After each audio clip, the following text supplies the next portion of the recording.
Holy moly. This is crazy. Hi, I'm Adam.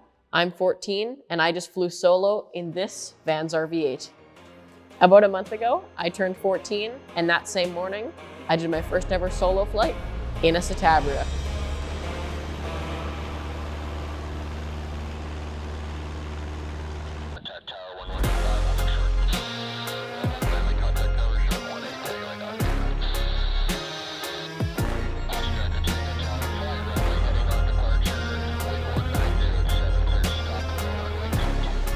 You can watch that video and many others on my channel. Echo Quebec, Quebec Tower, clear to land, runway 18. Clear to land, runway 18, Echo Quebec, Quebec.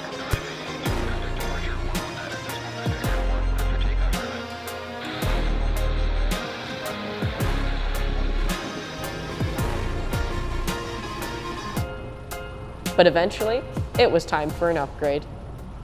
A Vans RV8.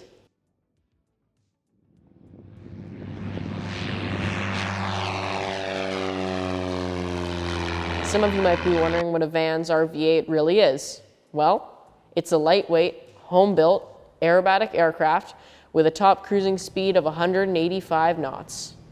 That's a lot of airplane for a 14-year-old. Which might make you wonder, why exactly is a 14-year-old flying this kind of airplane? The reason I'm training on such a powerful airplane is because I am planning to compete in the sportsman class of the Canadian National Aerobatic Championships. But before I start flying it upside down, I need to learn how to control it by myself. For my solo training, I got the opportunity to be instructed by Luke Penner, a local aerobatic legend. You can see his stuff on Instagram at @HarvsAirInverted. My first few takeoffs and landings were all over the place, but eventually I got the hang of it.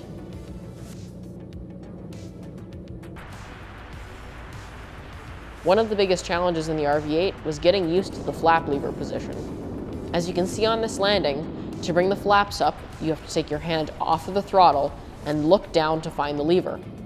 This is difficult because you're supposed to keep your eyes on the runway and hand on the throttle.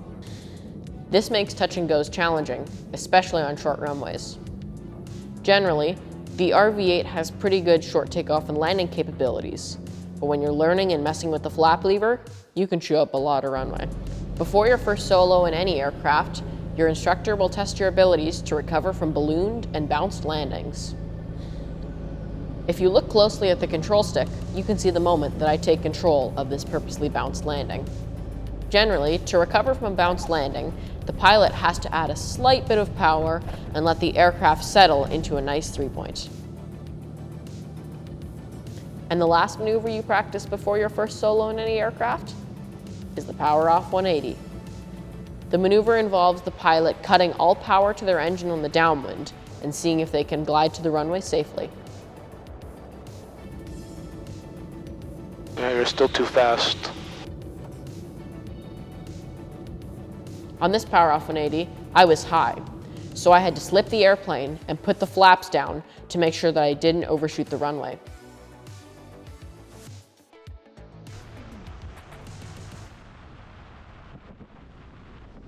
And then, after all that training, it was finally time to solo.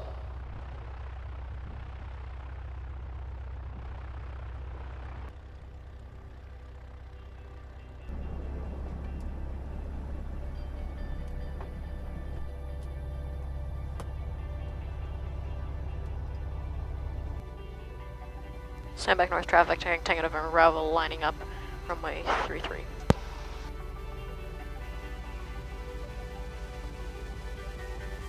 Stand back north traffic, Tango November Bravo is going to be taking off at the intersection of Alpha on runway 33. We're going to be continuing in circuit.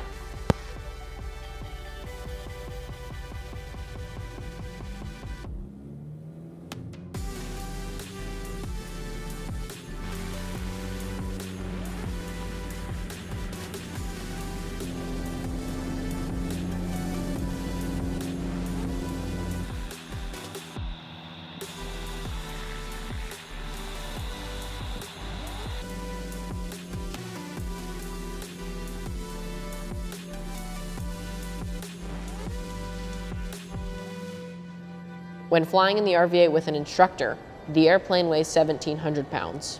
When they get out, it drops to 1,500 pounds. With a 195 horsepower engine and a 1,500-pound airplane, the climb rate and takeoff performance were amazing. I had to watch the altimeter closely as I was at circuit altitude incredibly fast.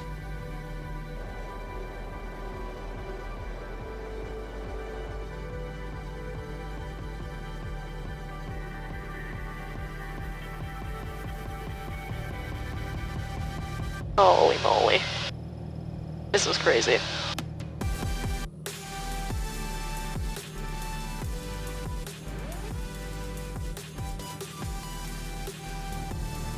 Stand back north traffic, Tango November Bravo is mid downwind for stop and backtrack on runway 33. It's hard to describe what it feels like to fly solo at 14. Somehow it's tremendous freedom and sheer terror simultaneously. There's no way to ever feel more alive. Stand back north traffic, Tango November Bravo is 1 mile final for a stop and backtrack on 33. The change in the weight and center of gravity of the aircraft also changed its landing characteristics. It causes the aircraft to float longer in the flare.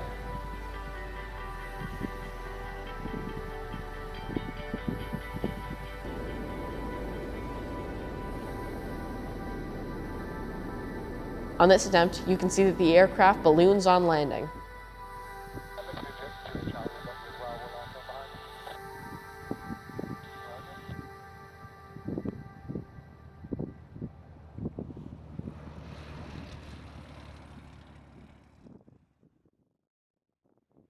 It's kind of crazy how flight training opened me up to so many interesting concepts, challenging opportunities, and neat people. I understand how privileged I am to be able to fly and be able to push my abilities to my limits. There are so many benefits to be able to learn to fly when you're young. We need to find ways of getting more kids into the air. It inspires both them and their friends to know that they have no limits. My goal with this channel is to be able to inspire and assist with other kids being able to get this opportunity. Please consider contributing to my Patreon account, where 100% of the revenue generated will go to getting more kids' hands and feet on the world's best set of controls.